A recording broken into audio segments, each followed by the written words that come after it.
About 3 billion trips will be made during this year's Spring Festival travel rush, known as the Chunyun in Chinese, between February the 1st and March 12th.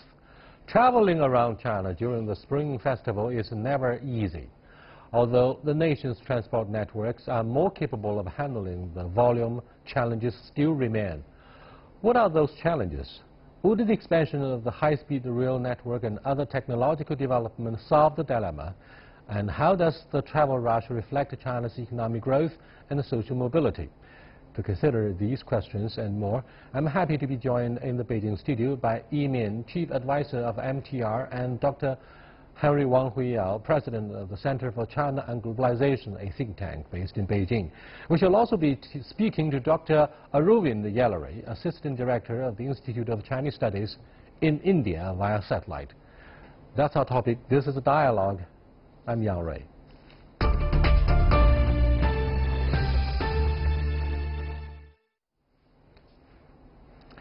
Gentlemen, with the expansion of high-speed railway network, do you believe this will make a big difference this year?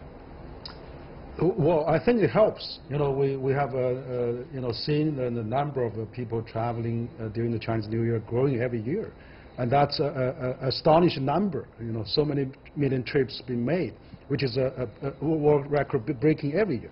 But I think, you know, still with all the technology, it can still, you know, try to solve the separation, the feelings, the home reunion, and all those things that I think, you know, it has to be a long-term objective for China to solve, rather than so many million people traveling around during such a short period of time.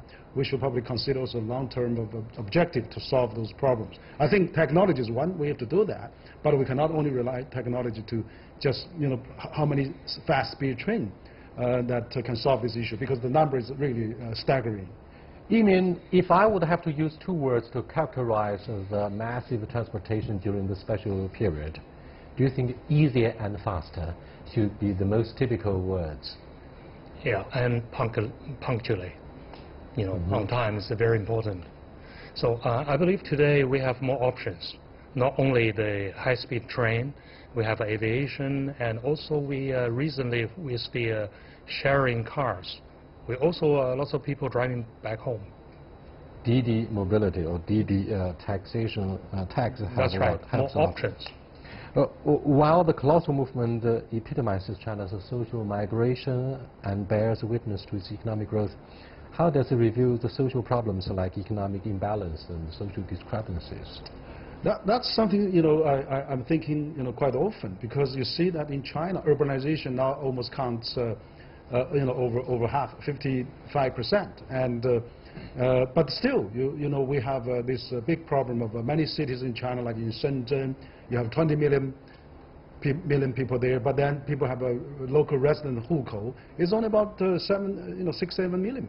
So majority of them have no hukou, and also same in Dongguan, the same in Beijing. Like Beijing has 20 million, about half of them has no permanent residence. So this is kind of it's a social problem, I think, in the long run for China. And then China has already reached a point that it's affluent enough to solve some of those problems.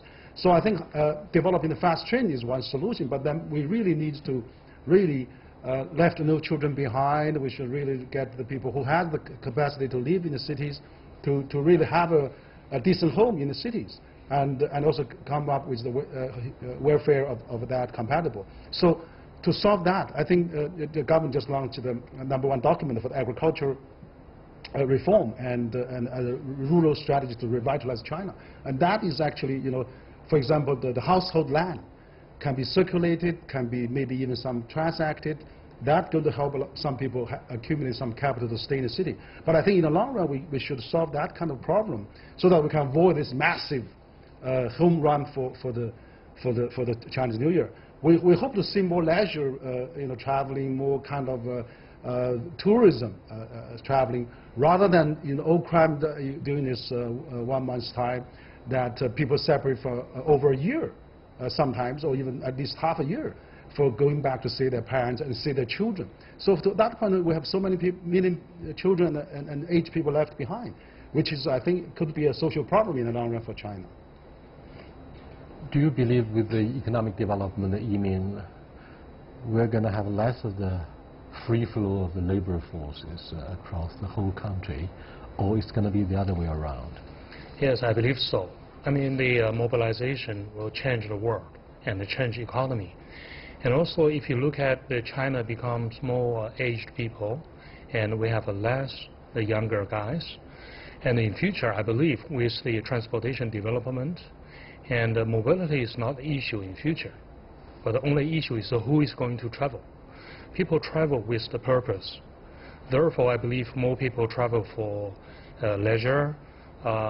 Being home, I think, is one of the options with the today technology development, I mean O2O, online and offline. Something you can do with the online system, and something you have to experience, the offline system. So being with the home, I think, is an experience rather than other things. But I think in future we can do something online, we can share cars, we can do a lot of things. I think it's a big difference in future. I think the migrant workers, the sheer number of 250 million to 300 million migrant workers working in the cities and away from the home is really a big problem, because also all those 80s people born after 80s and 90s are already grown up in the cities. They cannot return to their homeland, so only at the Chinese New Year time they go back. But really we should think of some long-range plan to have those people settle in the cities, so we can avoid this kind of heavy traffic during the Chinese New Year, and we can regulate that throughout the year if they are urban resident, and so that their children and their parents can stay with them in the cities, and that really going to be, we can increase the urbanization ratio of China, and we can get all prosperity and get reform dividend, not only to the urban resident but also to the rural resident as well. Let me cross over to Mr. Yellery. You are an expert of Chinese studies. A couple of weeks ago, I was watching the Indian movie, Secret Superstar. It reveals the gender discrimination against potentially a very popular singer in India. But box office in your country got off to a lackluster performance compared with the robust surge in our box office here. Surprisingly, it's very popular with the Chinese audience. But my question is, we are talking about social problems today in the context of the massive migration and flow of labor force to stimulate the dynamics of market economy. Do you share the same problems? For example, we are talking about problems, for example, migrant workers in their millions don't have their spouses with them, living in the same city. At the same time, they have changed the skylines of so many major cities. Now, can you understand the worries of the Chinese governors? Yeah. Yes, thank you, Yang Rui, for inviting me to the show. Actually, I've been following the show, and it's a pleasure to be here. Well, I mean, the most important thing is the Chinese economy has gone through a colossal transformation, and as the same thing is about the Chinese transformation in logistics. And as the two guests have correctly said, the transformation in logistics, the locomotives to the high-speed railway trains have helped Chinese population to migrate. 1/5 of the Chinese population is migrating every year during Spring Festival, and because the characteristics of the Chinese economy. The same thing can be seen in India, but in very minor scale. The scale is different because the characteristics of Indian economy is different.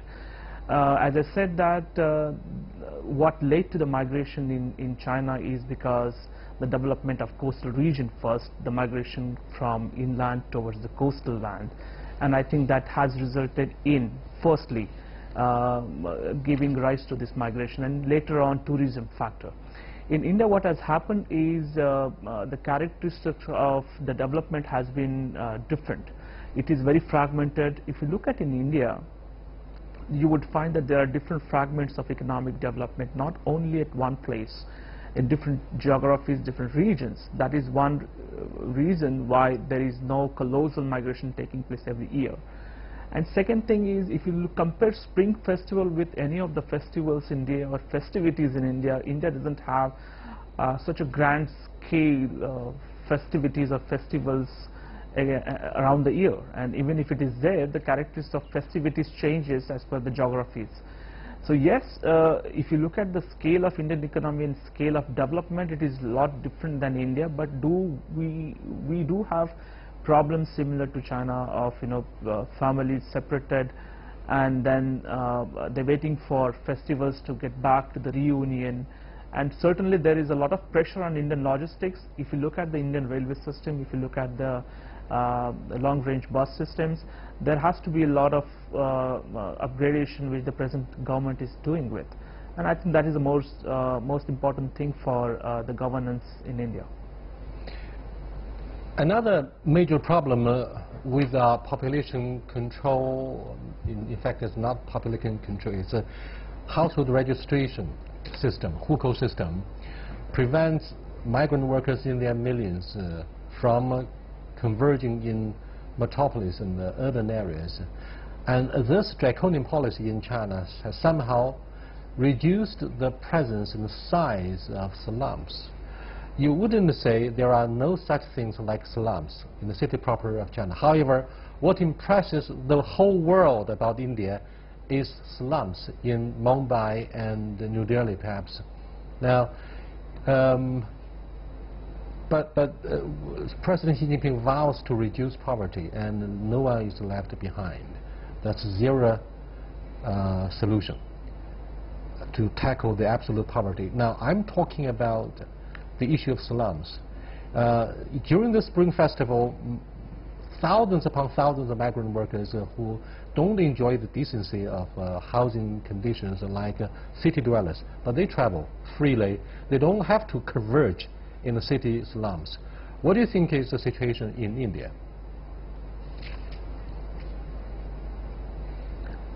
Slums, yes, it's a major problem, and I think slum is an outcome of economic development which is done in haste. Also, I would say that slum has also been on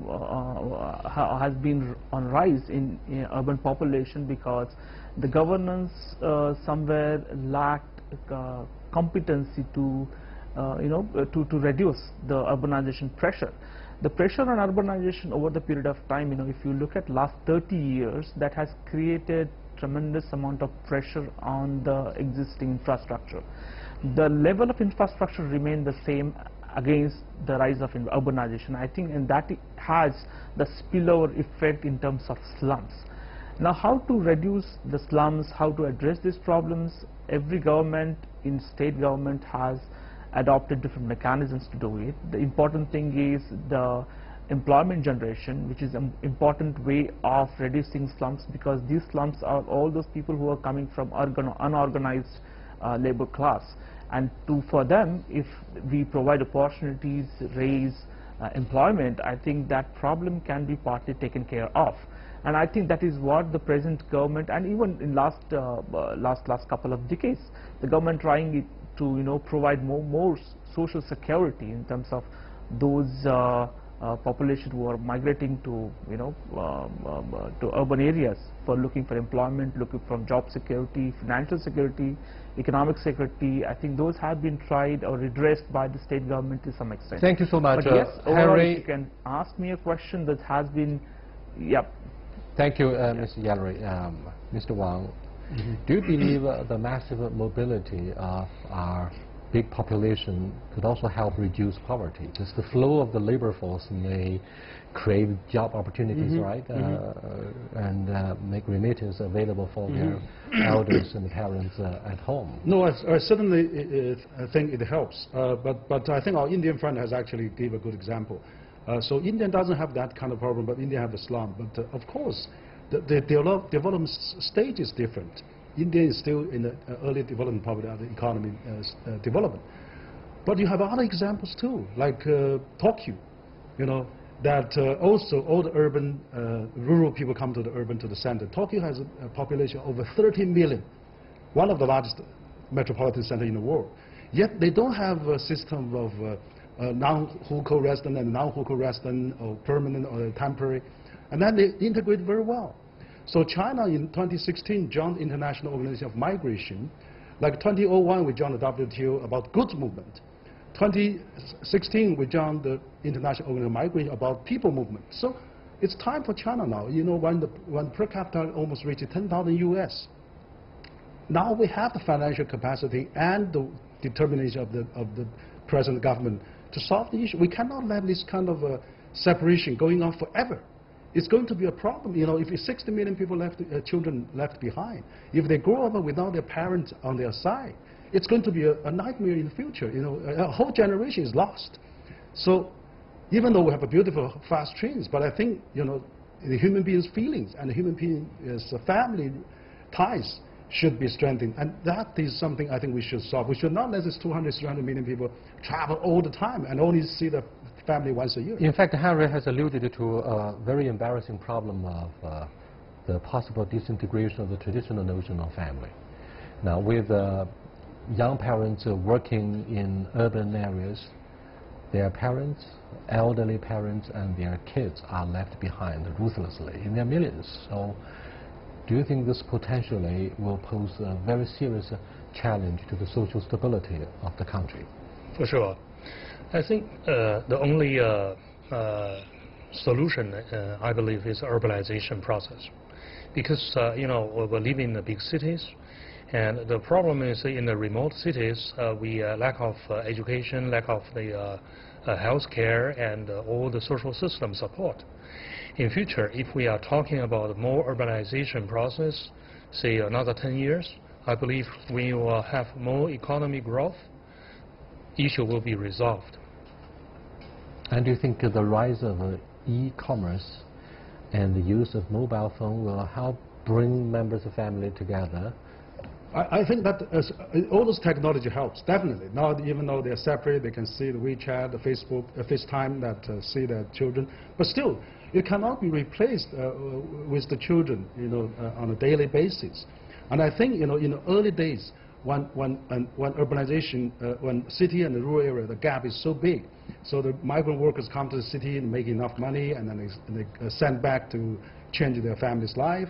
That has been done, because now they have so many built the big houses in the rural, in the countryside.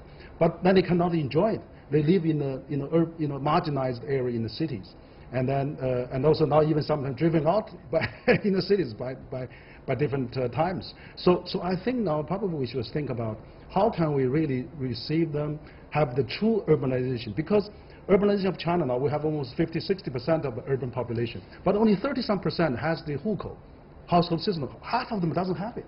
So that's going to be a problem. And then, you see, that's why so many, you know, they don't have enjoyment local right. Their children cannot go to local school, kindergartens, and then they have to send their kids overseas and other immigrant to the other countries. So I think it's a social problem that we should tackle. I agree with Jimin that we should maybe take a long range, 5 to 10 years, gradually solve it. So I would like to see the Chinese New Year spring travel less and less heavier, so we will see more tourism, more pleasure travel gets heavier. And also, I believe, assuming young guys working in the city, when you are aged, you probably will go back to your home, stay in your cities, I mean, second-tier, third-tier cities, rather than the first-tier cities. You know, in future, it may be changed. The pattern will be changed. Let me go back to the Indian guest speaker. Are you aware that a couple of years back, the National People's Congress, our top legislature, passed a law urging young people to go home and take care of their old parents? This law surprised some of the Europeans. They said, for us, we have long respected China for the tradition that elderly people would always be taken care of under the same roof by several generations. But today, ironically, the top legislature has adopted a law to urge young people to go back. Do you think this is the side effect of a market economy which separates the younger generation from their parents? I'm talking about migrant workers. Don't you think this is very, very embarrassing for the image of China today? No, I think first of all, let me put it very in simple terms. Market economy did not create an embarrassment situation over here, because it is a need of an economy actually. Because if you look at the development in China which took place across the coastal region, that was a basic reason industries flourished. And industries is something which is labor intensive, and it created labor, it created opportunities and jobs, and that was the basic reason population migrated to the coastal provinces. Now I think that if a state intervenes and tells its demography, tells its population that it is very important for us, a responsibility to keep the social fabric, I don't think that is intervention in the values. I think it is important and imperative on any state or governance to release such directives, and I think those directives which were released by National People's Congress were very well within the limit. And I don't think it is an embarrassment, because if you see, because I was one of them actually who could not get the tickets during the Spring Festival, who wanted to travel across.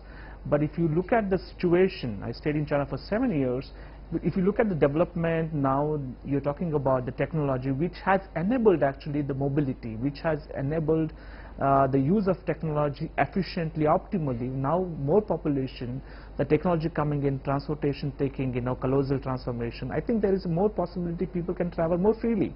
The only difference here is actually because of the hukou system, only one person could go and apply for a residency in a different place. The family cannot go there. I think that if that has been reduced or released or maybe made a little bit flexible, it would also help China to address such issues. So family can be at a working place for a couple of months, a year, and it would also help to maintain the social fabric. I mean, I don't know, it could be a mature solution to that. Thank you, Ravind. Harry and Yimin.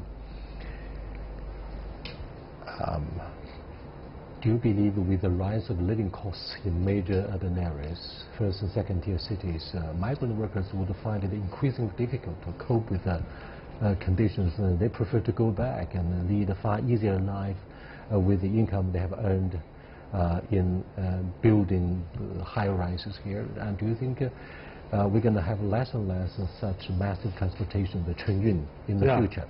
No, I believe so, because you see, during the prime time, so for the younger age, I mean, they cannot go back. I mean, they will grow up in the cities. So the solution for that is one of the number one document just released by the central government is that the household land that they had in the countryside now can be transacted probably to some degree, and that will generate their startup capital so that they can use that as a down payment. They can buy some third or third class second-hand homes. They can start gradually to have a loan to pay there, so they can live in the cities. And also that's solution one. The solution two is that the Beijing municipal government, I'm on CPPCC Beijing committee now, and for example, Beijing government will go to... CPPCC committee is an advisory body for the ruling party. Yeah, now the Beijing municipal government is planning to have a 30% of the future home built as the public leasing home for the low income, so that if you have a decent job, you have a regular job, have a regular pay, that you can apply a low subsidized, government subsidized, like Hong Kong, that 30% of the new homes built in the future by the government should be allocated to those low income families. So that's solution number two. Number three is that a lot of people living in Beijing for so many years, big city, when they retire, like to go to the countryside. In the old days, they don't have it, but now if they can build a country club, or if they go and have a little country cottage, or maybe going to the second tier, third tier cities, which have a lower living cost. For a lot of, so the aging industry is also seniors' home. It doesn't have to be built in Beijing. You can build in those second and third tier cities. More than 1 month ago, something that happened in Daxing County, Beijing, generated headlines and surprised the whole world through massive evacuation of the underprivileged people. Do you believe these guys, these poor, underprivileged, disadvantaged groups who have helped improved our life quality in Beijing may take back some sad stories about how they have been treated here. What should be done to let them feel they are integrated with mainstream life of the first-tier city like Beijing, to let them feel comfortable, feel quite at home, with a gradual solution to the chronic issue of hukou eventually? I think I would like to use the key word here, balanced development. Balanced development. Because assuming if you are getting rich, the first thing you are doing is buying a house in Beijing and send your children in Beijing for education. Okay? So this is a human being. Everybody is doing the same thing. I have a slightly different view with we are here. In future, if you're getting rich from the third-tier cities, you want to build a house or buy the house and send your children to education here in Beijing rather than second-tier or third-tier cities. So I think the balanced development and deep reform, very important. Today we may have a problem, the safety issue and also the issues cause the whole things, But today we have to say the imbalanced development is the main cause. Another balanced development should be taking place across the Taiwan Strait. Tsai Ing-wen, leader of the island, decided to cancel direct flights across the Taiwan Strait, causing an uproar from the mainland media. How do you look at the tensions that are mounting across the strait since the Taiwanese leader refused to accept the 1992 consensus of the One China principle? That concerns me, because if we gradually reduce the people exchanges, people-to-people movement, that's going to reduce the collaboration. If these days the traffic of human exchanges are enormously important. Whereas ideas generate, technology generate, capital come in, and all those corporations started. So if we see a trend of reduce the people-to-people movement, and that's going to signify a good. Well, the flow of people and the migration across the street may not be seriously affected, but certainly the cancellations will certainly add to the costs of transportation. That's right. I'm surprised. You have to fly via Hong Kong, transit from somewhere else to be in Taiwan. Today, the modern government, I should say, should be more open up rather than close up by the mobility, transportation, high-speed aviation. Why we close up our relationship? That's the problem. There's also, the tourism is coming down, the student exchange is coming down. It's not only the Chinese New Year, but so the whole between the straits on the two sides, a number of people exchange are reducing. So that worries me. I think, we should really strengthen that in order to really understand each other better. Some overseas observers have pointed out recently that mainland authorities may be a little bit naive by keeping their fingers crossed that the people-to-people exchange may help promote the trust. Yet, the die-hard supporters of Taiwan secession may refuse to accept the charity or the preferential policies from the mainland. They would still insist that they are Taiwanese, they're not Chinese. Well, I think in the long run, when the Taiwan people realize that, and when they felt the hardship of not exchanging with mainland, and then they will vote with their with their tickets. So they're going to vote the government out of that. So I don't think the government, if they against the will of the people, will survive very long. Well, that's certainly a chronic issue concerning the unification of Taiwan with the mainland. By the way, Taiwan is regarded by the mainland as a renegade province since the end of the Civil War in 1949 when the PRC was founded. I'll see you next time. Goodbye.